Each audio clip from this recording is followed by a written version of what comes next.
Across Kansas City, restaurants that have been considered staples for decades are now closing because of the pandemic. Good afternoon, everyone. I'm Kelly Eckerman. Now Mayor Quinton Lucas is stepping up. He wants the city to look at ways to help restaurants and other small businesses. KMBC9's Michael Mahoney is live now with a look at that plan. Michael? Kelly, the city reached out to folks and business people asking them for ideas about how to help out, and Ann Zeebley answered them with thoughts about how to help her own small business. Her small business happens to be a place called the Yum Bakery near 43rd and Main, which right now is a one-woman business. The virus and shutdown slowed her bakery operation. She also caught the virus this summer and had to close for 3 weeks. She wrote the city wondering if some city fees could be waived or reduced, and City Hall says they'll consider it.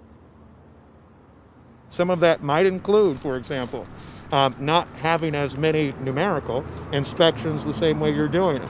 Making sure you're coming up with a more organized process by which you're doing those sorts of inspections. You really feel like nobody's listening to you. And so to have somebody listen to you and take you and your business and your survival seriously, it's nice.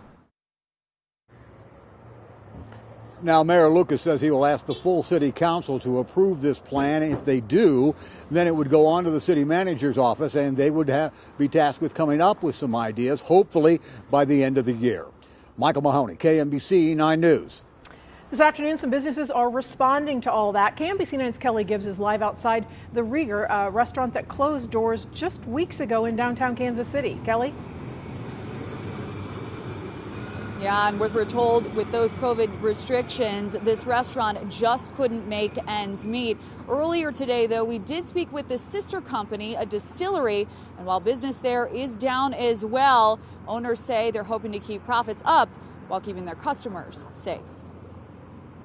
Owning a business in 2020 is a case study. With doors closing November 1st at the Rieger restaurant, sister company J. Rieger & Co., a distillery, is also seeing business down this year.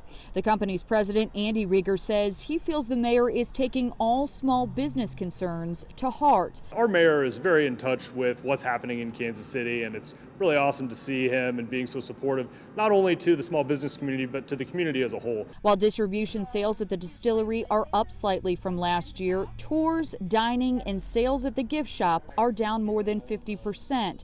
The mayor suggesting businesses could soon see a reduction in fees from the city. Any type of help right now for small businesses is more than appreciated, especially when it's cash, such as a permit fee, as opposed to a tax break where you have to be profitable in order to make a tax break work. Rieger says he's staying optimistic and hopeful an effective vaccine will help facilitate safe dining, shopping, and tours once again. We have to look forward and we have to be really excited, but being that we're in such a low place, everyone's just uncertain as to how long they're going to be able to hold on for.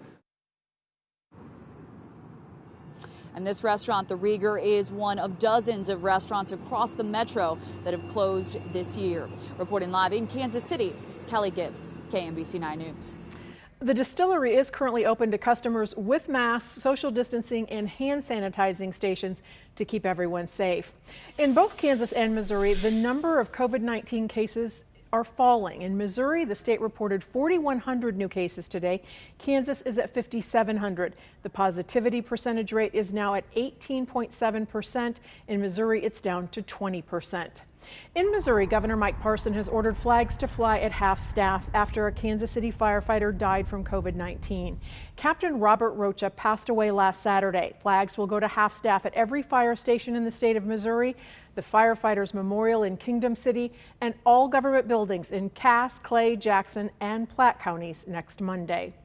In Kansas, the White House COVID-19 task force has continued to put the state in the red zone as it has the fourth highest COVID-19 positivity rate in the nation. Because of that, the governor is urging everyone to stay home tomorrow.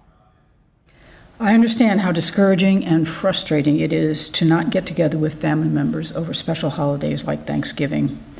I know we all want this to be over.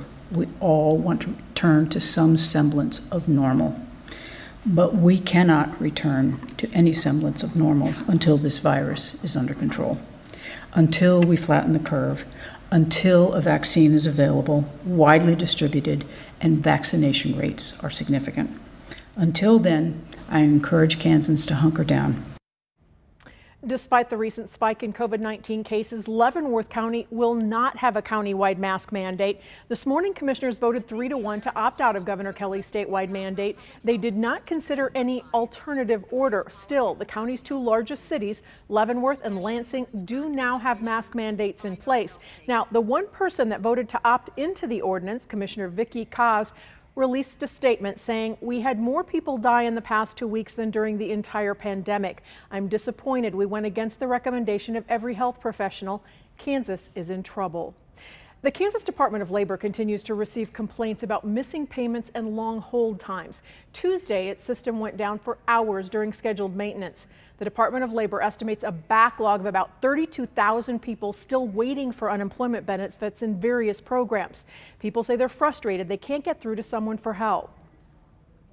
I hope that our government sees what they've done to us and helps the people that need the help right now. I can tell you we have additional resources. We're bringing additional resources on, and we're going to make sure that we get everybody paid if they're owed $1. The department says it's adding 56 call takers next week to help get through the backlog. St. Luke's Health System is honoring frontline workers during the pandemic. It's giving a minimum wage increase of $15 an hour to all hourly staff. The nearly 2,000 St. Luke's employees will be impacted. The new hourly rate will be reflected on their last paycheck in November. As new developments, numbers, and mandates are issued, you can count on KMBC 9 News for full COVID-19 coverage. Look for those updates on air, online, and at KMBC.com, also our KMBC 9 News app.